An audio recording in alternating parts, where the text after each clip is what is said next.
time. We'll move on to Miriam Marcus of the Miami Herald. All right, so let's do a quick question of what would you say to this voter?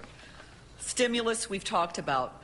There are different scenarios in the stimulus, and each one has a different reaction from the taxpayers. We'll start with Mr. Meek. What do you tell a small businesswoman, an importer? She imports from Colombia, and she is trying very hard to hire more workers. But unfortunately, in her mind, she looks at the federal stimulus, and what she sees is all the money having gone to, or a lot of it, to help labor unions hire more workers or keep teachers and police and firefighters, all good, important, very important people hired, but nothing for her. What do you tell a small businesswoman like that? Well, it was in three parts: A, tax cuts; B, infrastructure; and and money that went really to states to be able to balance the budget.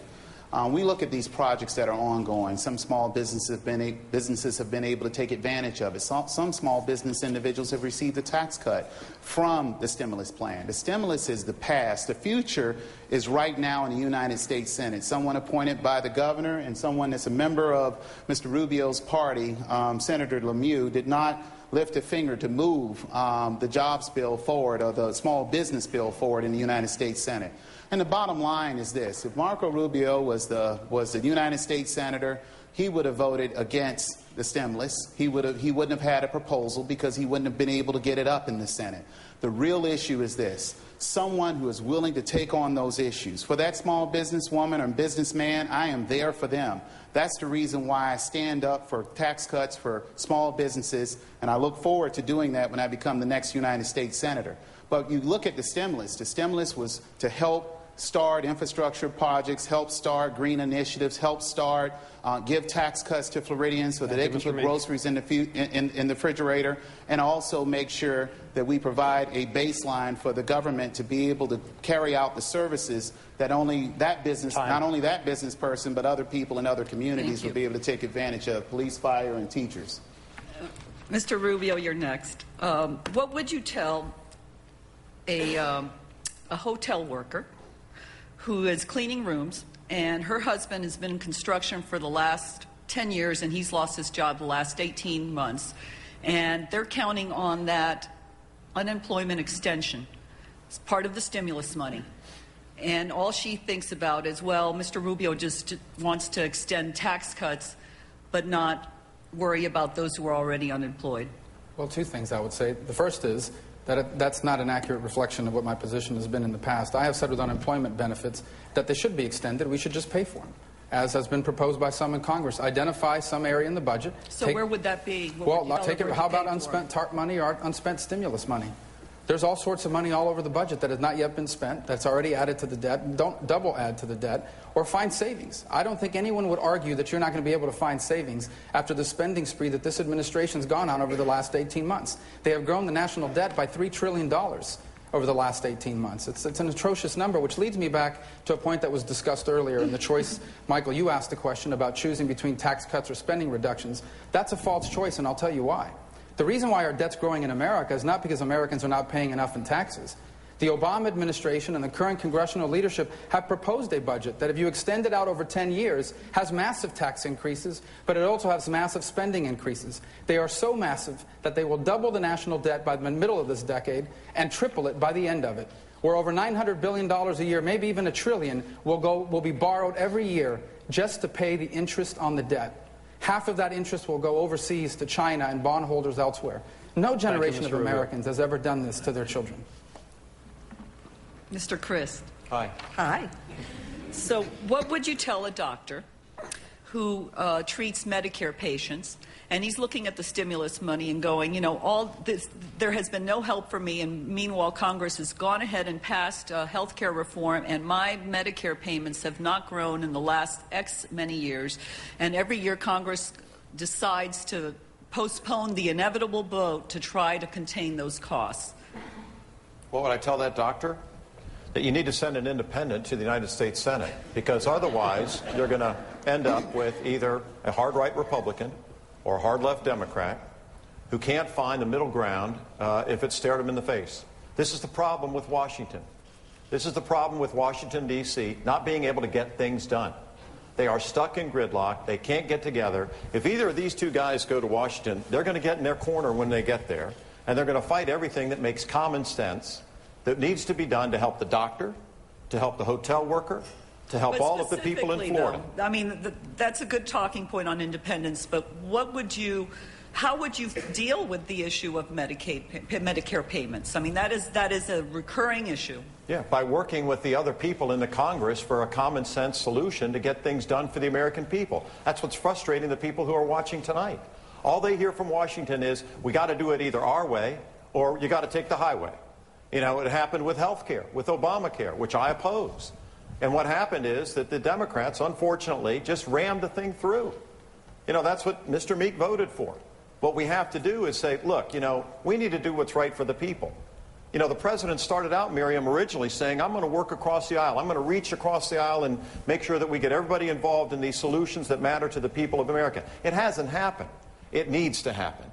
Whether it's the Medicare issue with the doctor, whether it's the hotel worker, every Floridian in this audience and watching tonight, they need to have somebody who'll go up there and say, enough is enough. I'm running against the entire system to stop this stuff. It's not working for our country. Thank you. William March of the Tampa Tribune. Thank you. Mr. Rubio, on health care, throughout your campaign you've condemned the Obama administration's health care reform plan, and as I understand it, any plan that requires that all Americans have health insurance, even though one of your prominent supporters, Mitt Romney, implemented just such a plan in Massachusetts. This being the case, what's your solution for the system we have now? For most Americans, it's grossly expensive, it's inundated with red tape, and administered at the mercy of insurance company bureaucrats. What would you do if not what Mitt Romney and Barack Obama have done? Well, William, as you know, and others that may not know, if they go to our website, we are the only candidate running for U.S. Senate that's actually offered a concrete plan of what I will do if I'm elected. I'm going to take your question in two parts. First, let me tell you what's wrong with the health care bill that's passed. It's broken every promise that they made. When they offered up this bill, they said that if you were happy with your insurance coverage, no one would lose their coverage. And yet now we have learned that up to 69% of Americans that are currently insured could lose their coverage. We were told that it would make Medicare more solvent and stronger. We know that that's not true, and in fact, people are now losing their Medicare Advantage plans. And they told us that it would lower the cost of health care in America. That's also not true. Health care costs are going up all across the board. Now, what I've proposed, and I've said from the beginning, is that the health insurance industry in America is upside down. The health care consumer, the people that buy health insurance in America, they have no choices. You usually get your insurance, if you're lucky, from your employer. And the only choice you have is the doctor's name out of a book. What I would propose is to change that around, to allow every individual in America to buy health insurance from any company in America that will sell it to you, even if they're in another state. By allowing every individual in America that buys health insurance for themselves to have the same tax benefit that their employer has when their employer buys it for them. And by allowing small companies and associations to pool together and buy insurance with the same tax benefit from any company in America that will sell it to their members. Mr. Crist, you've also said you oppose the Obama health reform plan and would vote to repeal it, repair it, replace it, some of the above, fix it. You've said it costs too much, and you've deplored the cuts to the Medicare Advantage plan that a lot of people in Florida use. But your proposal as governor for solving health care problems, the Cover Florida plan has provided help to only about 6,200 people in Florida. What contribution do you have to this debate, if not that? A lot. I think that Obamacare was off the charts, was wrong. It taxed too much, has mandates that are probably unconstitutional, and it's not the way to go. And it was rammed through. Now, what did we do in Florida to try to get things better? We passed a plan that you referred to called Cover Florida. And you talk about the fact that only 6,200 or so people have signed up for it. It took health insurance during a month period from an average about $700 a month for the uninsured, or those who have recently lost their job, and reduced it to about $150 a month. Now, Wendy, I met with a lady just last month in Century Village here in Boca Raton, right near where we are tonight, who came up to me and said, Governor, thank you for passing Cover Florida. And what she told me was that she wasn't able to afford coverage for her son, who had recently been diagnosed with cancer. She was able to get coverage because of Cover Florida. He got his treatments, and he's now in remission. Now, that may be only one family, but that one family and that one person and that one son mean a lot to me. This is the kind of compassion you deserve in a public servant. I have been your governor. I can, you can trust what I will tell you. And I think it's important that we have people in public office that understand, even if it's one person, it matters to that person, that family, and that young boy. Mr. Meek, let's turn the question around a little bit. Boeing Corporation just recently announced very large health care premium increases for its 90,000 employees, blamed the Obamacare plan. A lot of other Americans are seeing increases in their employer-provided health care plans, and according to projections from the CBO, those increases will probably get worse. At the same time, the plan did cut the Medicare Advantage plan, which a lot of Floridians depend on, and just to top it off, most Floridians in polls say they're opposed to it. How do you defend it to them? Well, I can tell you, Wendy, the real issue here is that Floridians are uninsured. A number of them, 3,500 a week, lose their insurance. I think it's very important to note that something needed to be done about health care. The last election cycle was all about health care. Republicans and Democrats had a plan. The plan was followed through on. The governor calls it Obamacare. I see messaging. You're calling it Obamacare. I'm pretty sure Marco is going to call it Obamacare. The real issue is that it's health care. And when it comes down to it, we have people right now that have rights that they did not have before the passage of that health care plan. Now, folks can act, like everything was fine, because the reason why it was an issue in the last election is because businesses were going out of business, small and large businesses, and something needed to be done.